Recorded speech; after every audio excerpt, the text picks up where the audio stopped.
नमस्कार प्रणाम मिथिलावासी। ई एकटा कटु सत्य छियै जे जातिवादी जतेक जे मिथिला मैथिली के दलाल छै, होहकारी छै, चटिया भटिया छै, वएह सब सबसे बेसी मिथिला राज छिचिया रहल है। आ वही छिचिया पर ओकरा फंड भेट रहल छै।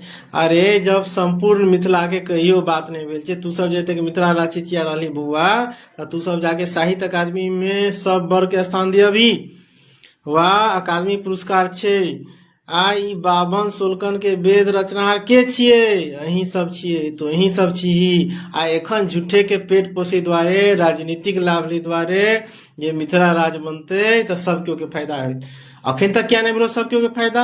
अच्छा ई बताओ मिथिलावासी अहाँ सब, आइ तक कहियो मिथिला मैथिली के बड़का विधायक, मंत्री, नेता एकरा सबके कहियो देखलिए मिथिला राज के मांग करे वा आंदोलन करे? आई जतेक जे चटिया बटिया सब छै, जेकरा बीजेपी, जेडीयू, आन कोनो पार्टी से राजनीतिक फंड लेवाक छै, सएह टा खाली चिचिया मिथिला राज मिथिला राज। तैं एहन दलाल, एहन छुटबैया, फोकटिया नेता के अहाँ सब खियार दियो मिथिलावासी। आ एकरा सबके कोनो सपोर्ट करे के जरूरत नहीं छै। ई मिथिला मैथिली आंदोलन के एकटा कटु सत्य छियै जे ई सब अपन पेट पोषेटा द्वारे मिथिला राज के मांग करे छै, वा लोक के भ्रम में आने छै, लोक के बुझबै छै जे एहिसँ मिथिला राज बनला से सब